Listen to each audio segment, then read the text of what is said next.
Hello, my loves. Welcome back to my YouTube channel. Thank you so much for subscribing. Of course, to the people that started the journey with me, I truly appreciate it. And of course, to the new subscribers as well, you guys have made me so happy and I truly appreciate it. Many thanks on that. Right, so today what we're going to be talking about is that I'm going to first give feedback with regards to the last video that I took. The reason for that is because there are people, or rather a person, that had mentioned on one of the comments that they wanted me to give feedback as to how the patient was treated and so forth, if they ever found out if it was a case of sexual assault or anything related to that, due to the fact that HPV lesions are usually from contact and are usually seen in the mouth, if there has been any oral sex actions or interactions rather. So I'm going to do that first, and then after that we get into the subject of today. Right. I hope you guys did not miss me too much. That's a joke. I hope you did actually miss me like a lot. All right. So what happened was a short while into my Sele rotation, just before the week ended, I happened to call the parent just to find out how far the patient was with getting medical attention and all that. To my dismay, I did not get a response from the parent. In essence, what I'm trying to tell you guys is that there was no picking up from the parent's side. So I did try calling using my own cell phone. I did try calling using the hospital's number, but I did not get any response in that regard. And I'm certain that we were all waiting, or rather hoping, to get a positive feedback out of this, especially so that we could understand what was wrong with the child and how the child was getting assistance. But unfortunately, thus far, I really have no information, and I will definitely try, get into contact with the parent as much as I can, so that I really get to assist the child, because she's the one that is actually currently suffering. Or at least by the time when I saw her, she was the one that was suffering, because she was complaining about her smile. There's a lesion in her front teeth and all that. It forbids her, or rather prevents her from smiling properly, and it's just a big problem. And of course, we want to assist. I mean, why else are we in the health sector, right? Especially in the tooth department, because we want to see everybody smiling and looking all pretty, right? That's on the previous video, or rather the previous case, right? So today I'm also baffled again for the second time. Can you imagine? For the second time. So in my second week of seller rotation, at one point in time, because we take turns doing different tasks on particular days, I happened to be, I think it was on a Monday, I happened to man the front desk on the day. I was doing the administrative work. So while I was doing the administrative work, a patient walked in, and this patient is not from South Africa, right? We get a lot of patients who are from outside that need medical attention, and that is not a problem. I mean, I'm not anti that. So this patient came in with an apparent painful tooth, right? So when the patient walked into the clinic, of course we had to take details and do the screening, vitals and all that. So while I was taking the patient's information, I happened to ask for the patient's age. The patient went on to tell me that she was 21 years of age. So that was chilled. And she also had an ID with her, an ID card with her. So, that patient had brought in an ID card that did not belong to her. I mean, that is illegal, number one. Two, it's fraud and everything else that is wrong, right? So I asked the patient how old she was. She happened to tell me that she was 21 years of age, like I said earlier on. But now the ID card was written 1988 and the rest of the birth date. So when I asked the patient, I think I asked the patient like several times, about 4 or 5 times, so that I could get it across in case maybe the patient does not understand Tswana. And if I say it in English, it had to be very clear what it is that I was asking, The patient insisted on saying, look, I'm 21 years of age. So I told the patient, but your ID that you have given me does not correspond with what you're saying. A person born in 1988 is currently 33 years of age, because it says before June, So I don't understand. What do you mean you're 21?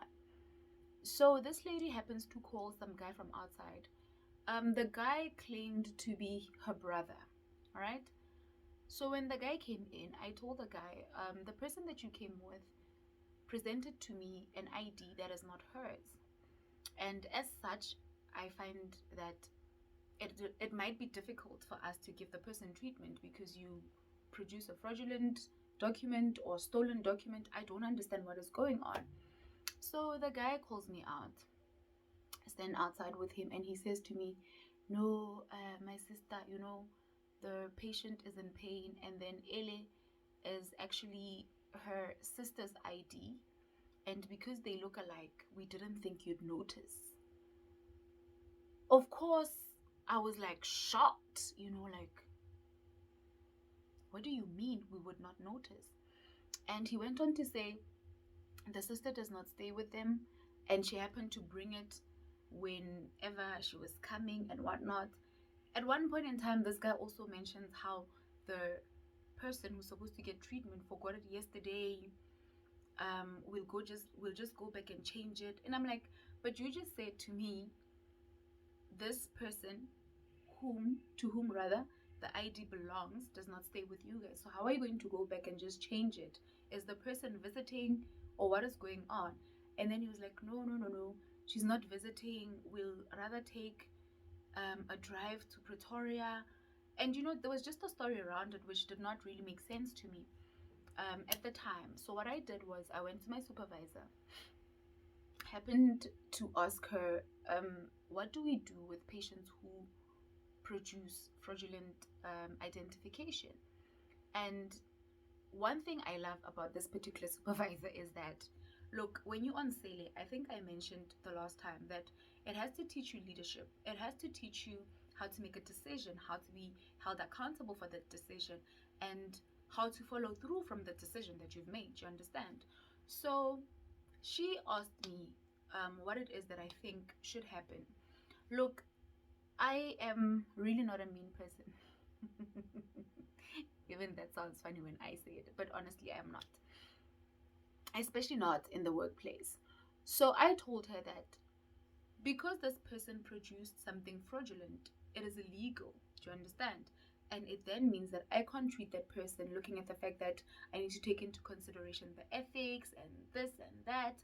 And what if the patient is in trouble after we extract a tooth? The next thing, this patient doesn't wake up alive in the next morning, and all these things that come into play whenever you're dealing with a person's life, right? Okay, the supervisor understood what I was saying, and the one thing that came out triggering was the fact that this person produced a fake ID, or rather an identification document that did not belong to them. We don't know if it was stolen. We don't know if this person had a sister. We don't know, because the story did not even make sense. It did not check out. Do you understand? And mind you, I'm not a detective. I'm not gonna go finding out, oh, did you steal it? Let me call the person. Let's just find out and all that. That is not my job, right? So I went back to the patient and I told her, look, as much as I understand that you're in pain, you want your tooth out, I cannot allow you to get treatment if you don't have the correct documents, right? And that was on period, right? I even told them, could you please come back tomorrow with the proper documentation, or at least something that says to me that this is not a stolen ID, so that I get to at least understand what the story is. I'm not saying I'm not going to give you treatment simply because you're a foreigner. No, it doesn't work like that, but it is illegal for you to give me something that does not belong to you, especially if it's an identification document, because I need to document whatever it is that I'm doing as an administrator for the day. So you can imagine if I document falsely, there's no track record and, right? That was now on Monday, right? The patient did not get treatment on the day. Some people are going to watch this and be like, no, but then when you take oath, beneficency, non-maleficence, all these things, I do understand that, but I think at the end of the story you'd understand why it was difficult for me to say the patient is not getting treatment, right? I don't want to be an accomplice if anything happens. That's number one. Number two, I'm still a student. I'm still quite young to be getting litigation. You killed my sister. and you're the last person that touched the person health-wise, and as such, you're the person that killed that person. You know, sometimes even if death locates you, you know, the angel of death comes and says, look, Kabshu, ke batla wena. And then you happen to go to the doctor. When you get there, automatically your life is put at risk. If you come back home and you die during the night or whatever, of which we've had cases where people pass on after having dental treatment. You know, it's not something anymore, it's taboo, or it never happens. So that's part of the reason why I was saying on the particular day, sorry, that it might come across as if I was mean or whatever, but it is not authentic, you know, to give patients treatment if they give you anything that is fraudulent. Explain your story. Tell me, look, when I got here, I could not get this and that. Let me write it down, you know, so that whatever happens, when you come back, at least I noted down that this is the story that this person gave me, and this is how we follow through. But if you're going to bring something that is stolen, I'm sorry, I don't think I'm allowed to assist you. Great. That was on Monday. Now on Tuesday, we go back to the same clinic because cellular rotation happens for like, I think it's 2 weeks. I think it's 2 weeks, yes. So we happen to go back the next day. It's now the second week and the final week for cellular rotation. On Tuesday, I happen to be the manager of the hospital, of the clinic, sorry, of the clinic. On that particular day, again, another patient walks in, and the patient does not have identification at all. Not stolen, nothing, zero, right? Sorry for that. So with this patient, I also consulted with the supervisor on the day. It was a different person from the previous day. So when I consulted with the supervisor on the day, she happened to tell me that, now listen to this very, very carefully. She says to me, there are other clinics around the area, right? That's fine. However, patients prefer our clinic because we treat them even without proper documentation. Now, as a person who's already graduated, already taken oath, I found myself very, very confused on the day. I honestly don't want to lie. I found myself very, very confused. And the confusion stemmed from the fact that a person, educated as she is, felt that it was correct for her to tell me as a student that patients prefer our dental hospital clinic because we treat them even without proper documentation. Now, I don't understand how this person thinks, and of course at that point in time there was a lot going on in my head, you know. I even went on to tell this person, this is an elderly patient. This is a patient whose blood pressure was very, very high. And you claiming that patients prefer this particular clinic because in other clinics they get turned away if they don't have proper documentation. Do you understand that the reason why they get turned back in all these other clinics around the area is because you're supposed to have certain documents for you to be treated? It's a prerequisite. And of course we had an altercation. Guys, look, I come across as very firm and assertive, ne? Something that people don't usually appreciate or even like. But hey, that's on you. So we had a bit of an altercation where I had to state my story and let her state her story. And supervisor again, at the end of the day, she'd have to be the one that makes a proper call. Proper, right? Okay, so with this patient, what happened was we gathered her information, she gave it to us, and we had to thoroughly explain that, look, with your blood pressure and all that, we might give you treatment, but should anything happen, please let it not come back to us. Now, this is the doctor explaining these things because I told her I don't want to be part of it because I don't understand why it's being done. And then this particular doctor says to me now, Jade, what do you learn in ethics? In ethics, what they usually teach you is that you're not supposed to let a patient stay with pain. That is now where the beneficence come in, the non-maleficence come in, and all that. But at the same time, integrity also plays a role. As a dental facility, why are we priding ourselves with the fact that people come here without proper documentation and you happy clapping for yourself that rebafa treatment because other clinics are chasing them away and whatnot?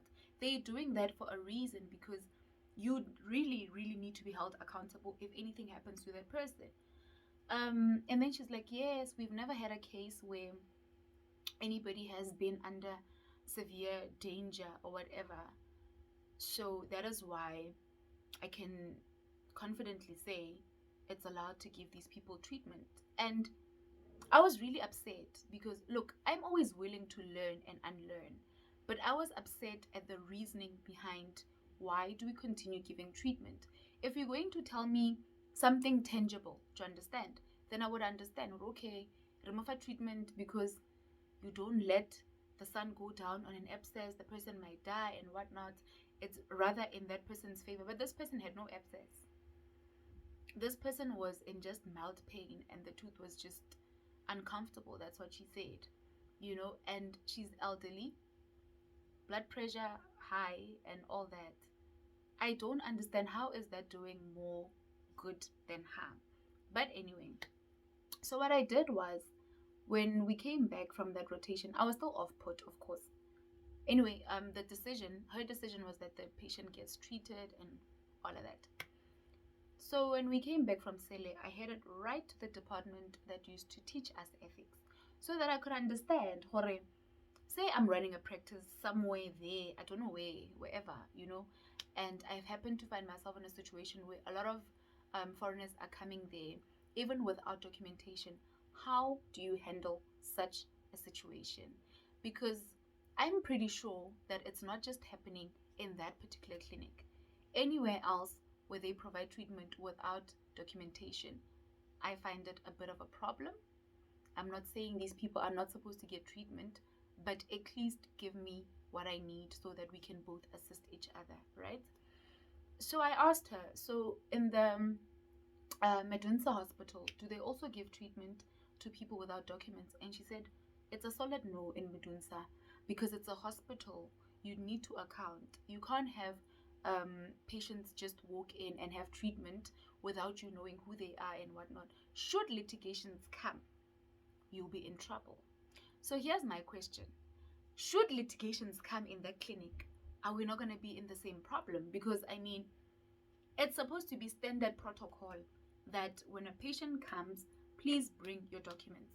If you don't have them, let me know that I don't have this document, because maybe get like a pere, maybe get like a crocodile, maybe I came riding a goat or whatever, I don't know. And as such, that's the reason. Maybe I came because I needed to fend for my family, I needed to get into business, I can get money or whatever. Give me a story to understand, to substantiate, something that I can write in your file, so that whatever happens at the end of the day, at least I know for a fact that I'm covered and whoever else is working around me is covered, right? But I did not find anyone in that department at the time when I got there, and I'm still waiting for, I wrote a reflection based on this, and I'm still waiting for feedback based on that, so that I can understand. Do you understand? Like, guys, hona le possibility hore ba ntse ba mbose kore ba mplace ko dilo tse di ragalang ko teng. And I want to know that if I find myself in that situation later on in life, what is the best possible thing to do? Because I do understand that documentation is important for both parties, of course, but with so much litigation going on in the lives of dentists, I ke batlo ba part of those people. Maybe this lady was supervisor ena modimo o mo graceitse wa ntlhaloganya, and she has not had any litigations, given to her, or any litigation slap her face so hard that she understands, or look, how important to follow a protocol and blah blah blah. But In essence, what I'm saying is I also need to understand. So I would really love some feedback, especially from the people who are in the health sector. Those of you who just recently started with your community service, those of you who just started with your internship as well, so that I can get to understand, when you are in that situation, what would you do, And in that way, I'll also get to learn, I mean, soon it will be me. And honestly speaking, look, I like things done by the book. If it's not done by the book, it becomes a bit of a problem. I do not want to find myself in a situation where I'm being dragged in and out of court simply because I mishandled a situation, or simply because I was just too much in a hurry, or I did not think at that moment, at that point in time, this could come back to me in a very, very negative manner. And I'm hoping that anybody and everybody who's also in the health sector, you out there flying high the flag of SMU. And I'm saying SMU because I'm from here, and I'm from SMU. And you're doing the best that you can do to ensure that at any given point in time, you do give patients treatment. At any given point in time, you try and do your best with patients. With that being said, thank you for tuning in and listening to me blab and blab and blab and blab, because blabbing is what I do best for now. Goodbye.